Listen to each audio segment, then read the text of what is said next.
नमो वरियन्ताणं नमो सिद्धाणं नमो वायर्याणं नमो वज्रायाणं नमो लोये सौवसावुणं एषो पंच नमुकारो सौवपावपणासणो मंगलानं च सौवे सिंबडमं वै मंगलम् मंगलम भगवान वीरो मंगलम गौतम प्रभु मंगलम स्थूलभद्राद्या जैन धर्मोस्तु मंगलम। प्रवचनનો વિષય છે એક પુણ્ય પુરુષની પરાક્રમ કથા। પ્રભુ વીરના સમયમાં બનેલી આ સત્ય ઘટના, સત્ય કથા, સાહસ કથા આવતી 24મીમાં દેવ તીર્થકૂટ નામે 22મા તીર્થંકર થનારા વીર પુરુષ અંબર ક્ષત્રિયની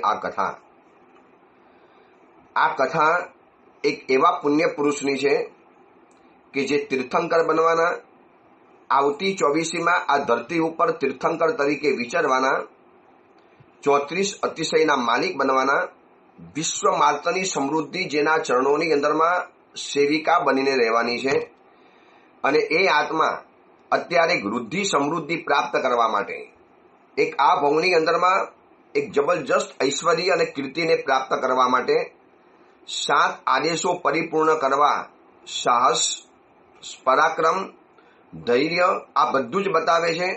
પણ સાથે સાથે કેટલી તકલીફ, કેટલા સંઘર્ષો, કેટલી સ્ટ્રગલ પણ એ આત્માને કરવી પડતી હોય છે। એટલે મારી તમારી જિંદગી આમ જોવા જઈએ તો એક સ્કૂલ જેવી છે, એક વિદ્યાલય જેવી, એક સ્કૂલ જેવી। સ્કૂલની અંદરમાં જે પણ સબ્જેક્ટ ભણાવવામાં આવતા હોય ને એનું એક શેડ્યુલ ફિક્સ હોય છે।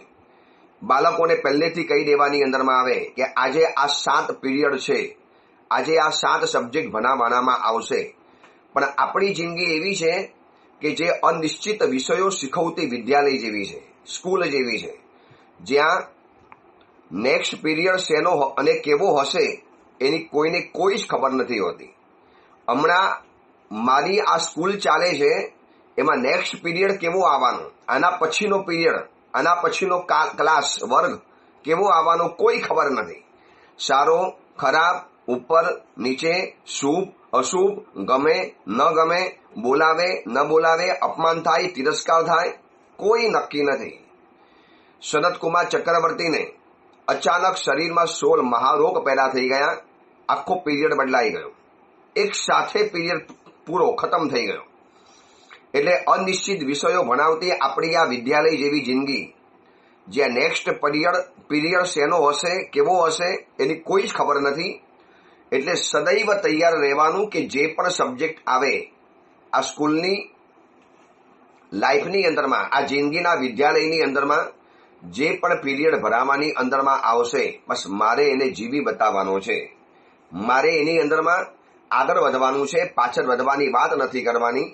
અને આ અંબર વીર પુરુષનું જીવન આખું આપણે જોઈએ, બસ એને આવી જ વિદ્યાલયમાં આગળ વધ્યા, ભણ્યા, ડિગ્રી પ્રાપ્ત કરી અને છેક તીર્થંકર પદવી સુધી પહોંચવાના। કયો પીરિયડ પછી આવશે કોઈ ખબર નથી। હમણાં મનુષ્ય હતા અને પછી મરઘા પણ એમને બનવું પડ્યું, કોઈ ખબર નથી કે કયો પીરિયડ આવવાનો છે।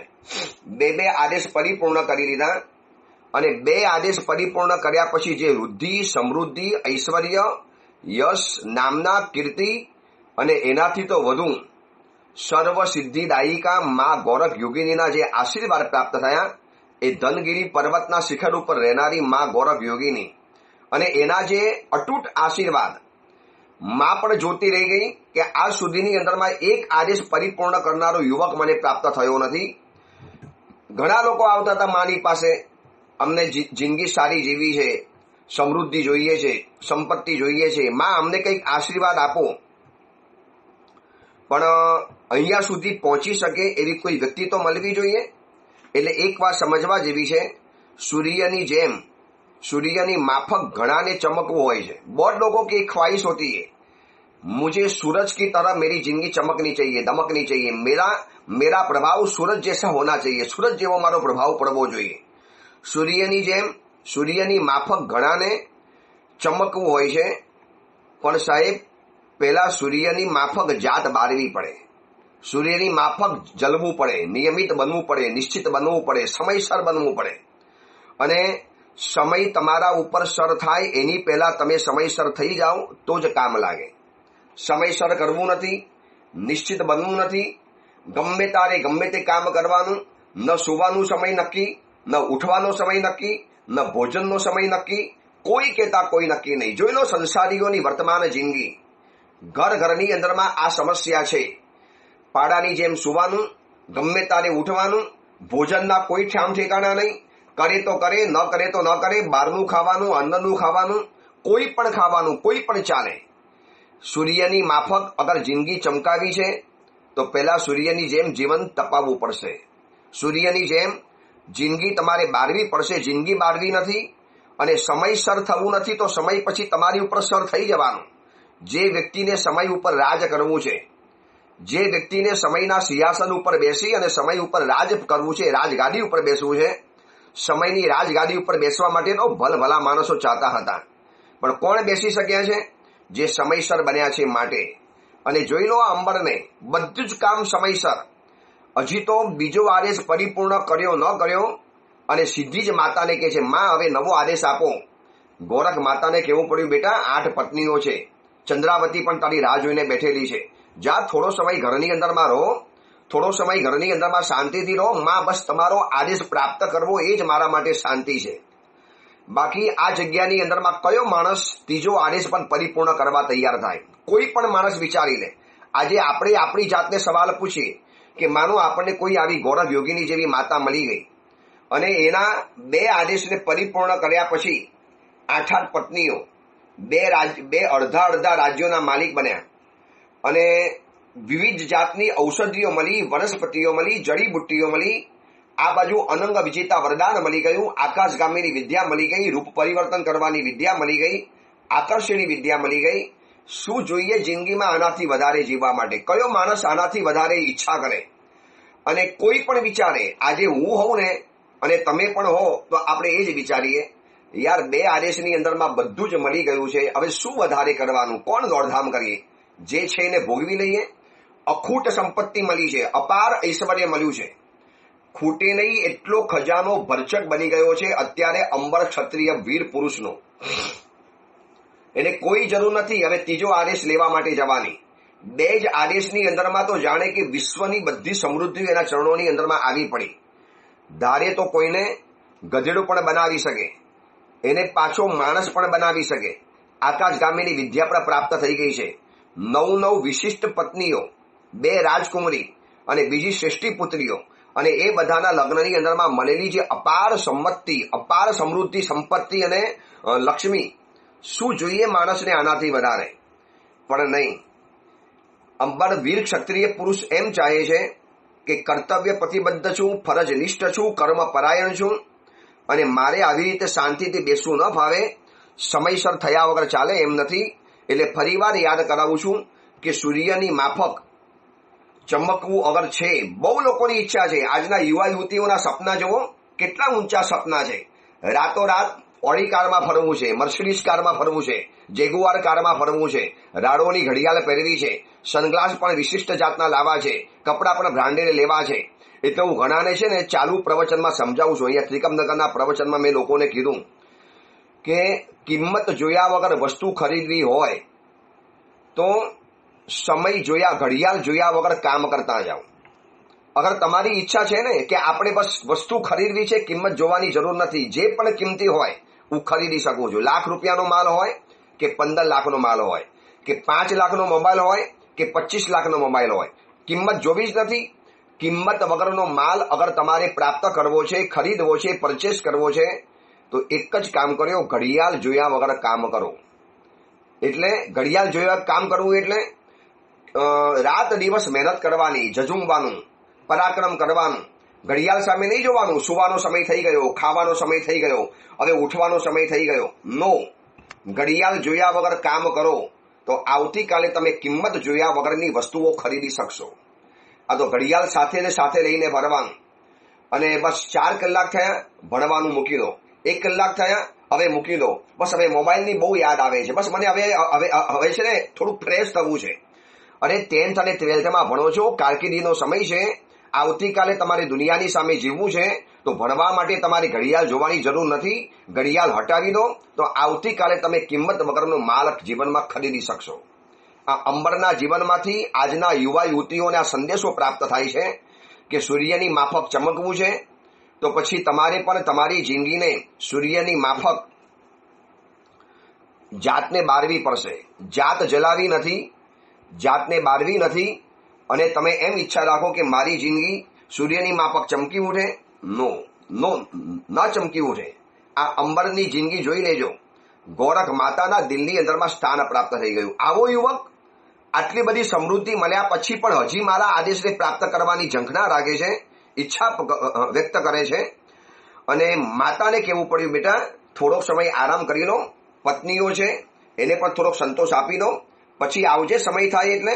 અને વળી પાછો સમય થયો ન થયો, થોડો સમય પસાર થયો ન થયો, અને પોતાની પત્નીઓને કહી દીધું, દેખો માતાના સાથે સાથ આદેશ મારે પરિપૂર્ણ કરવાના છે. મેં માતાને વચન આપ્યું છે, ભલે 2 આદેશથી મારા જીવનની અંદરમાં બધું જ આવી ગયું છે. હવે મને કોઈ ઈચ્છા નથી. તમારી જેવી સુંદર પત્નીઓ મળી, આનાથી વધારે કોણ ઈચ્છા કરે?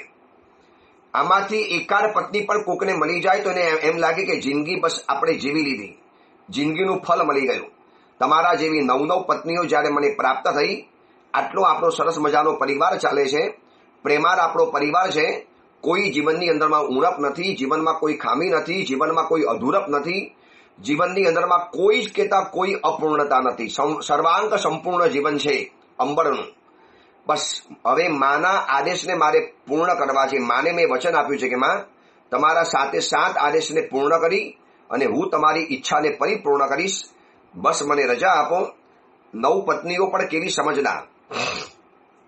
અમે પણ તમારી લાઈફની અંદરમાં આવી શક્યા છીએ. તમારા જેવા સુંદર પતિ અમને પ્રાપ્ત થયા, એ પણ આ માતાના આદેશના કારણે. હવે જ્યારે જીવનમાં સુખ મળ્યું તો એવા તો સેલ્ફિશ ન બનવું જોઈએ કે નહીં તમે માતાને કહી દો, હવે પછી તમે જાઓ, પાછા ક્યારે આવો, કેવી તકલીફમાં પડો. 1 વર્ષે પણ આવો, 2 વર્ષે પણ આવો અને 6 મહિને પણ આવો, પછી અમારે તમારા વગર શું કરવાનું? આવો કોઈ સ્વાર્થનો ભાવ લાયા વગર 9 પત્નીઓએ કહી દીધું, શિવાસ્તે પંથાન, ખુશીથી જાઓ. જે માતાના આદેશ દ્વારા જ અમે આજે આપણે સમૃદ્ધિ પ્રાપ્ત કરી. તમારા જેવા ઉત્તમ વીર પતિ અમને પ્રાપ્ત થયા. શું અમે એવા સ્વાર્થમાં વિચારીશું કે નહીં અમારું સુખ જોવા માટે અમે નહીં જવા દઈએ? આ કથા આપણને શીખવાડે છે કે કેટલાક સ્વાર્થના કુંડારામાં ઉભા રહી અને આપણે કેટલીક જીન શાસનની સેવા, ધર્મની સેવા, પરિવારની સેવા, સમાજની સેવા, સંઘની સેવાને આપણે ઠોકર મારી રહીએ છીએ. નહીં, બસ મારું બગડે ને. એક જ દીકરો ઘરની અંદરમાં છે, ઓનલી 1 દીકરો, પણ હોનહાર છે, પુણ્યવાન છે, તેજસ્વી છે, ભાગ્યવાન છે, ભવ્ય લલાટ લઈને આવેલો છે, અને કોઈ ઉત્તમ ગુરુ ભગવંતના પરિચયની અંદરમાં આવ્યો. સંયમ જીવનના ભાવ પેદા થયા. કદાચ સંયમ જીવન સ્વીકારે તો આવતીકાલે જીન શાસનને એક પ્રભાવક સાધુ પુરુષની પ્રાપ્તિ થવાની છે, એક પ્રભાવિકા સાધ્વીજી ભગવાનની પ્રાપ્તિ થવાની છે.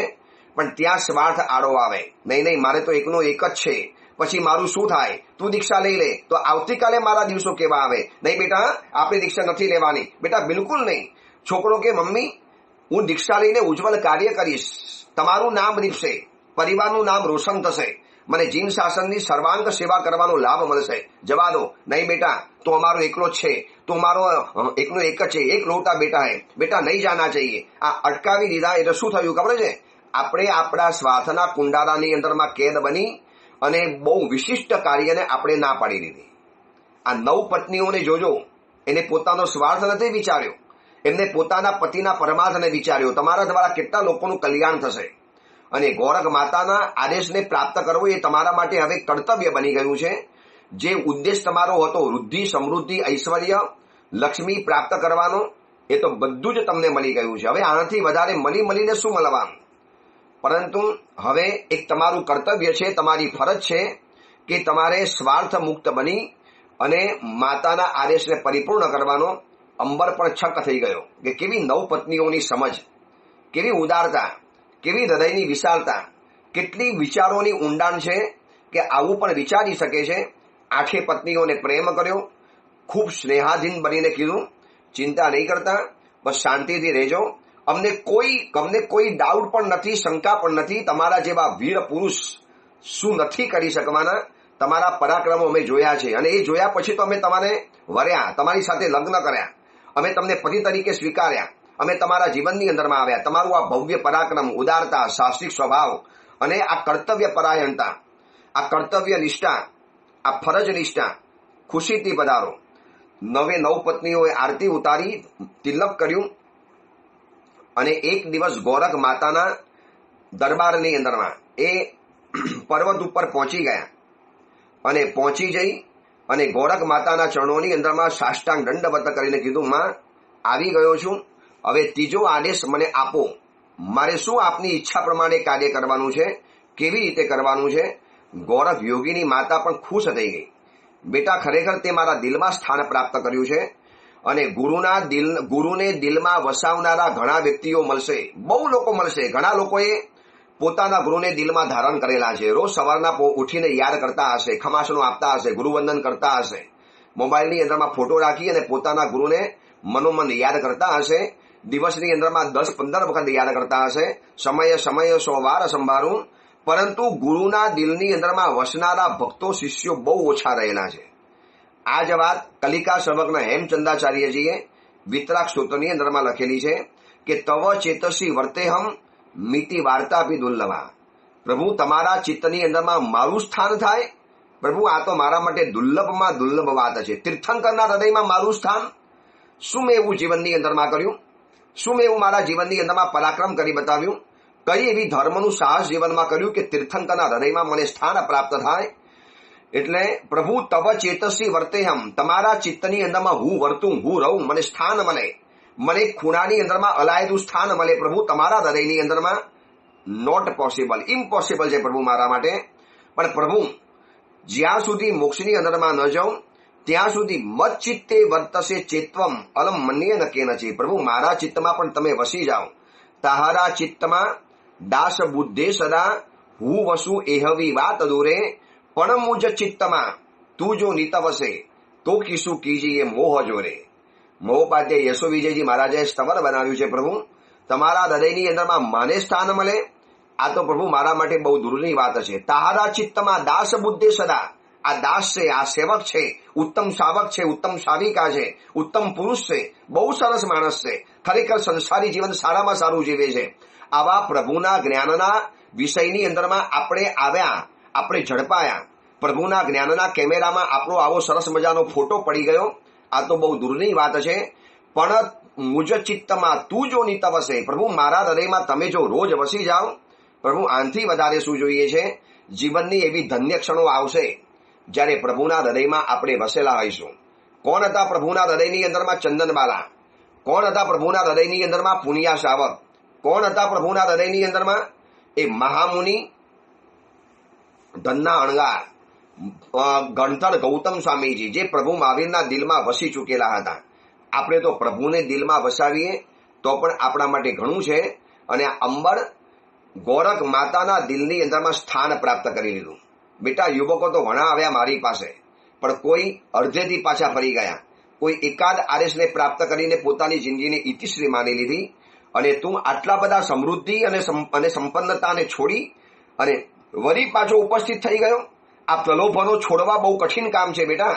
9 પત્નીઓ, આટલું અપાર સમૃદ્ધિ, હવે જ્યારે ખરું ભોગવવાનો સમય આવ્યો અને તારે વળી પાછી નવી સ્ટ્રગલ કરવાની, નવું પરાક્રમ કરવાનું, આ બધું છોડીને નીકળી પડ્યો. બેટા, ખરેખર મારા દિલના આશીર્વાદ છે.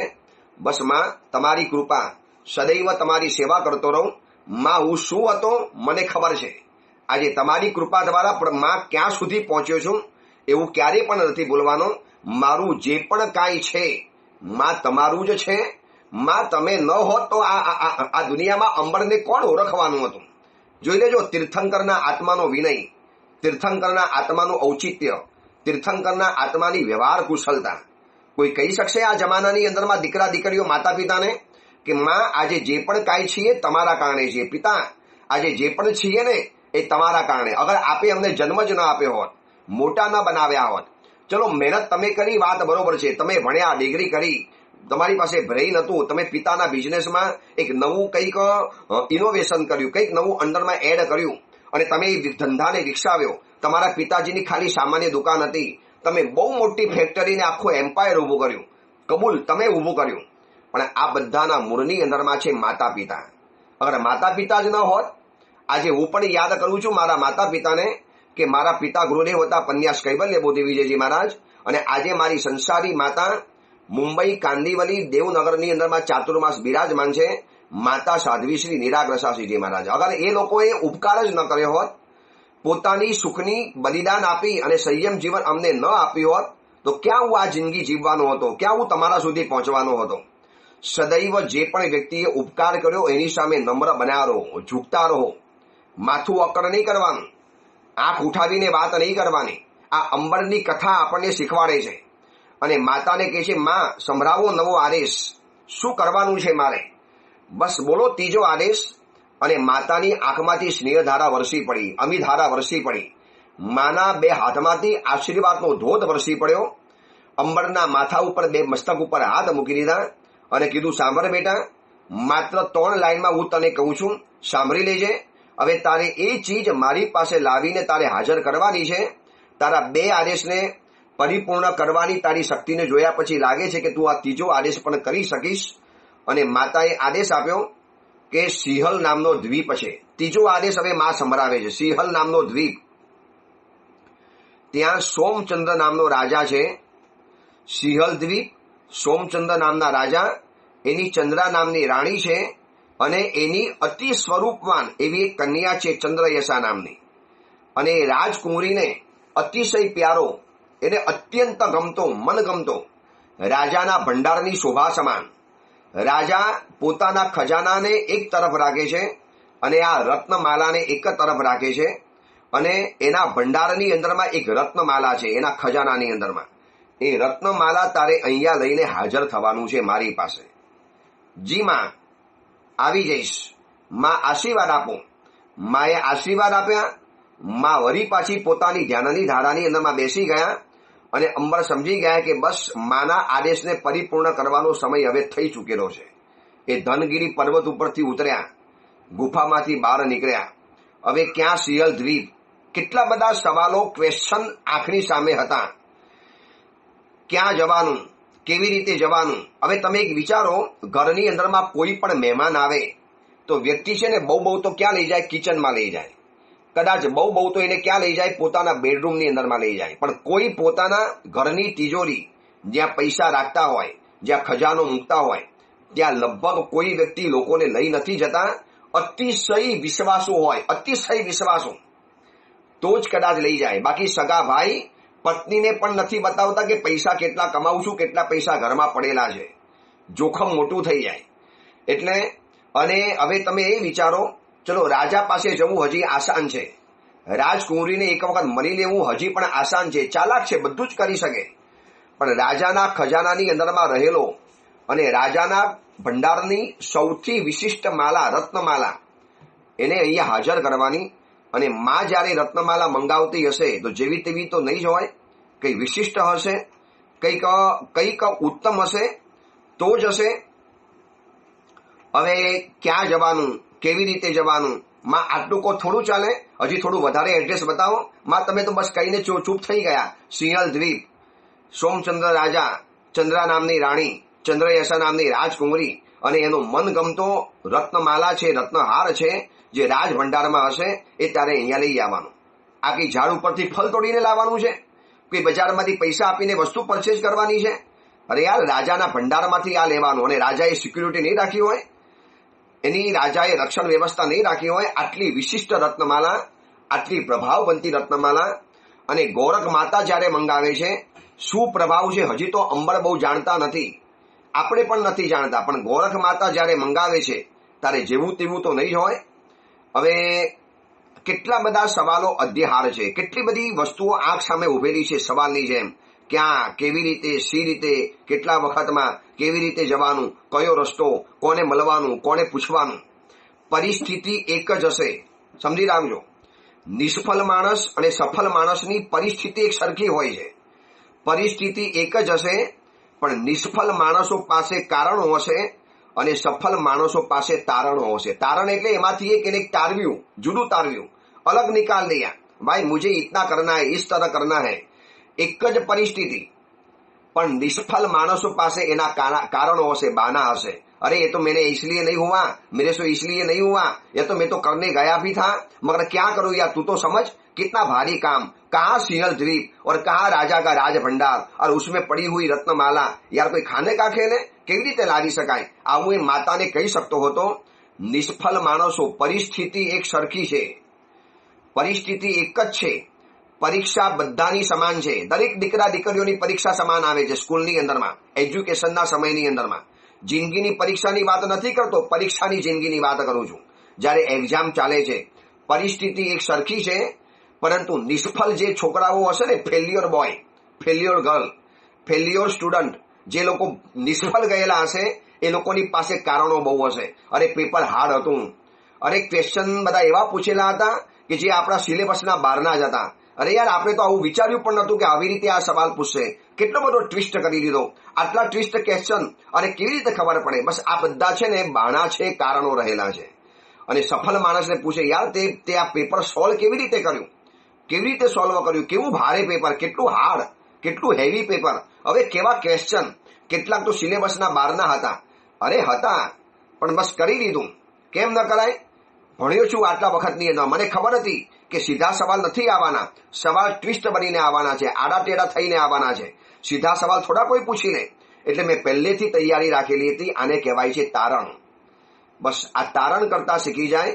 કારણો તો આપણે જીવનમાં બહુ આપી દીધા. મારે પૂજા કરવી હતી, મારે તો રાત્રિ ભોજન નતું કરવું, અરે મારે તો સંયમ જીવન લેવું હતું, અરે મારે તો પ્રવચનમાં જવું હતું, બસ જવું જ હતું. પણ યાર ક્યાં કરું, એસા વેસા આ ગયા, એસા વેસા આ ગયા. બસ એ કારણો બતાવીને જિંદગીભર રહી જવાના. અને જે તારણો કરશે એ સફળ બની જવાના, અને જે કારણ અને બાનાને પકડી રાખશે એ જીવનની અંદરમાં બિલકુલ નિષ્ફળ જવાના. ચાહે ધર્મનું ક્ષેત્ર હોય, ચાહે આર્થિક ક્ષેત્ર હોય, ચાહે સામાજિક ક્ષેત્ર હોય, ચાહે પારિવારિક ક્ષેત્ર હોય, કોઈ પણ ક્ષેત્રમાં તમે જાઓ, સફળ માણસો તારણ કાઢશે કે કેવી રીતે કરી શકાય, આમાં કેવી રીતે રસ્તો નીકળી શકે. નિષ્ફળ માણસો છે ને બસ દરવાજો બંધ જોઈને અટકી પડે. અરે દરવાજો તો બંધ છે, અરે બંધ દરવાજામાં પણ કંઈક તો હશે, અંદર જવાનો રસ્તો. દરવાજા બન્યા છે એનો મતલબ એ થયો ક્યારેક તો ખુલવાનું, વરના દિવાલ બનાવી હોત, દિવાલ બનાવી દીધી હોત, દિવાલ નથી. અને દરવાજો છે એનો મતલબ એ થયો એ ક્યારેક ખુલવાનો છે અને ખોલી પણ શકાય છે, ક્યારેક ખોલવાનું અને ખુલી પણ શકે એમ છે. બસ પરિસ્થિતિ એક જ હશે, પણ નિષ્ફળ માણસો પાસે કારણો હશે અને સફળ માણસો પાસે તારણો હશે. કારણ અને તારણનો અંતર સમજી લેવા જેવું છે. કારણ એટલે બાના બતાવશે, હું કેમ ન કરી શક્યો એના બચાવની અંદરમાં ઘણી બાબતો બતાવી શકતો હશે. જ્યારે સફળ માણસ હશે એ કારણ નહીં બતાવે, હું કેમ ન કરી શક્યો, ના કેમ થાય, કરી બતાવીશ, બધું જ થશે, મારાથી માસક્ષમણ થશે, મારાથી આમ થશે. તમે વિચારી લો, વડોદરાની અંદરમાં, નવસારીની અંદરમાં, બેંગ્લોરની અંદરમાં, આ સુરતની અંદરમાં, અમદાવાદ વગેરે સિટીઓની અંદરમાં, બેંગ્લોર, મદ્રાસ જેવી સિટીઓની અંદરમાં અત્યારે જે ઘોર તપસ્યા કરનારા તપસ્વીઓ છે, 7 વર્ષના બાળકથી લગાવી અને 80-90 વર્ષના વયોવૃદ્ધ પાટટ વયના ઉંમરના માણસો કોઈક જગ્યાએ સિદ્ધિ તપ કરે, કોઈક જગ્યાએ આંબીલની તપસ્યા ચાલે, કોઈ જગ્યાએ શેણી તપ ચાલે, કોઈ જગ્યાએ ભદ્ર તપ ચાલે, કોઈ જગ્યાએ 30 દિવસ માત્ર પાણી ઉપર રહેવાનું, જેને મૃત્યુંજય તપ કહેવાય. આ બધું કરી શક્યા છે. શું એ લોકો પાસે કોઈ કારણ નહીં હોય? શું એની પાસે કોઈ પણ બાના નહીં હોય? આ 7 વર્ષનો નાનકડો દીકરો નવસારીનો જે તપસ્યા કરે, શું એની પાસે કોઈ કારણ નહીં હોય? એના માતા પિતા પાસે કોઈ કારણ નહીં હોય? તારણ તારવ્યું કે ભાઈ આના માટે જિંદગી મળી છે, ચલો કદમ તો ઉઠાવીએ, આગળ તો વધીએ. એ બાળક કરતા તો ધન્યવાદ આપવા પડે એના માતા પિતાને. કેટલા લોકોનું પ્રેશર આવ્યું હશે, કરાવાતી હશે, આવી રીતે કરાવાય, તમને શરમ નથી આવતી, તમે શું કરો છો, અત્યાચાર કરો છો, આવું બધું ઘણું કીધું હશે. પણ આ બધા દુષ્પ્રચારની વચની અંદરમાં માતા પિતા મજબૂત રહ્યા તો આજે બાળકનું પારણું થઈ પણ ગયું અને એને પોતાના જીવનની અંદરમાં એક સોનેરી પૃષ્ઠ ઇતિહાસ લખી નાખ્યો. 7 વર્ષનો બાળક ધારે તો 30 દિવસ માત્ર પાણી ઉપર રહી શકે છે અને ધારે તો ભોજનનો પણ ત્યાગ કરી શકે છે. બસ નિષ્ફળ માણસો પાસે કારણ છે, અને સફળ માણસો પાસે તારણ છે, પરિસ્થિતિ બધાની એક સરખી છે, એક જ સરખી. 24 કલાક આને પણ મળ્યા છે, 24 કલાક આને પણ મળ્યા છે. હવે સિંહલ દ્વીપની અંદરમાં જવાનું, જોજો પરિસ્થિતિ કેવી છે. આ જગ્યાએ આપણે હોઈએ ને તો નિષ્ફળ તરીકે બધા કારણો બતાવી દઈએ. માં મારે તો જવું હતું, બસ મેં તમારો આદેશ તો પ્રાપ્ત તો કર્યો ને માં, મેં તમને કીધેલું પણ હતું ને, પણ કેવી રીતે જવાનું માં, તમે વિચાર તો ખરા કેવી રીતે ફાવે. બસ કેવી રીતે કરી અને આપણે વિચારીને અટકી જઈએ. અને આ સિંહલ દ્વીપની અંદરમાં પહોંચી પણ ગયા. એની પાસે આકાશ ગામીની વિદ્યા તો હતી, પહોંચીતા ગયા. ચલો સિંહલ આકાશ ગામીની વિદ્યા દ્વારા ત્યાં પહોંચી ગયા, પણ અંદરમાં કેવી રીતે જવાનું, રાજા સુધી કેવી રીતે પહોંચવાનું, એની રાજકુંવરીને કેવી રીતે રીઝવવાની અને કેવી રીતે રત્નમાલા પ્રાપ્ત કરવાની. ચલો શું કરે છે અંબર, કેવી રીતે આગળ વધે છે અને ત્રીજા આદેશને પરિપૂર્ણ કરવા માટે કેવી રીતે આગળ વધે છે, એ વાતને આપણે આગળ જોઈશું. આવતીકાલે સોમવાર, એટલે સોમવારનું પ્રવચન માંગલિક રહેશે. દર સોમવારની જેમ મંગળવારે શરૂ થઈ જશે. એક ખુલાસો કરી લઉં, જે મેં તમને વચ્ચે વૈયાવજ ઉત્સવની જે વાત કરેલી, અત્યારે સર્વે ચાલે છે, લગભગ 100 થી પણ વધુ ઉપાશ્રયો પ્રાપ્ત થયા છે. હજી કદાચ ફિગર વધશે, ડેટા હજી આવવાનો બાકી છે. વયોવૃદ્ધ મહાત્માઓ જે સ્થિરવાસ રહેલા છે, સાધુ સાધ્વીજી ભગવંતો, જે સંઘનો ઉપાશ્રય નથી, વ્યક્તિગત ઉપાશ્રય છે, એનું મેન્ટેનન્સ, એમાં આવનારા ઉપાશ્રયનો માણસનો સાફ સફાઈ, એકલા સાધુ સાધ્વીજી ભગવાનનો કાપ કરનારા માણસો, એને પાણી લાવીને આવનારા માણસો, આ બધાની વ્યવસ્થા ગોઠવી છે. એટલે એના સર્વે ચાલે છે, ડેટા ચાલે છે. એટલે અત્યારથી લોકોના ફોન આવવા મળ્યા અલગ અલગ ભાઈઓ ઉપર અને અમારા સેવક ભાઈ ઉપર. એને કહેવાનું ધીરજ ધરો, બધું જ વ્યવસ્થિત તમારી સામે રજૂ કરવાની અંદરમાં આવશે. એની ઇમેજ આવશે, પોસ્ટર આવશે, રૂપિયા ક્યાં ભરવાના એ પણ વાત આવશે, કેટલા ઉપાશ્રય કઈ જગ્યાની અંદરમાં, અને અમે કઈ જગ્યાની અંદરમાં કેટલા ઉપાશ્રયમાં પૈસા મોકલાવ્યા, એનો આખો ખુલ્લો હિસાબ, બધું જ વ્યવસ્થિત તંત્ર આવી જશે. ડોન્ટ વરી અને ડોન્ટ વરી, ડોન્ટ હરી, બહુ ઉતાવળ નહીં કરો, શાંતિ રાખો, બધું જ આવી જશે તમારી સમક્ષ. બસ હજી બધો સર્વે ચાલે છે, ડેટા નક્કી થાય છે, અને જેવો થશે એટલે પોસ્ટર લોન્ચ કરીશું. કઈ જગ્યા, કઈ સ્કીમ, કેવી જગ્યાએ આપવાનું છે. ભાવના એવી છે કે 52 ઉપાશ્રયોની અંદરમાં 52,000 મોકલવા છે, પણ અત્યારથી 100-125 ઉપાશ્રયના તો લિસ્ટ આવી ગયા છે. તો કાંઈ વાંધો નહીં, જેટલું આવશે એના રકમમાં સરખા ભાગે આપી દેવામાં આવશે, બધા સરખા ભાગે. જે આવ્યા તો દરેક ઉપાશ્રયમાં 10,000 અથવા તો દરેક ઉપાશ્રયની અંદરમાં 5,000, જે રીતે લોકોનો જે રીતે રિસ્પોન્સ મળશે અને જે રીતે લોકો લાભ લેશે. જન્મ દિવસ નિમિત્તે હું તો આવું જ કરાવવા માટે માંગુ છું. મને બીજો કોઈ શોખ નથી, બસ આવું મને બહુ ગમે. જીવદયાના કાર્યો, સાધર્મિકના કાર્યો, આવા વયોવૃદ્ધ મહાત્માઓના કાર્યો, એની જે દુવા મળે એ દુવાથી તો આ જિંદગીની ગાડી ચાલે છે અને એના દ્વારા તો આ પ્રવચનો થતા હોય છે. બસ એવા વયોવૃદ્ધ મહાત્માઓને આ વખતે એક શાતા પહોંચાડવી છે, એમના દિલના અંતરના આશીર્વાદ પ્રાપ્ત કરવા છે. એ વયોવૃદ્ધ વ્યક્તિના જે દિલના આશીર્વાદ છે, એવા યુવાન હોય છે, ભલે વ્યક્તિ વૃદ્ધ છે પણ એના આશીર્વાદ એવા યુવાન છે કે આપણને જન્મ સુધી કામ લાગે. એ બધી જ આખી સવિસ્તર વાત, એના માટેનું એક સ્પેશિયલી પ્રવચન, ઓડિયો પ્રવચન આવશે. એટલે થોડી ધીરજ ધરો, ડોન્ટ વરી અને ડોન્ટ હરી. બસ ઉતાવળ નહીં કરો અને ચિંતા નહીં કરો, બધું જ તમારી પાસે આવી જશે. એ જ મંગલ કામના, મંગલ ભાવના. જીનાગના વિરુદ્ધ કાંઈ પણ બોલાયું હોય તો મિચ્છામી દુક્કડમ.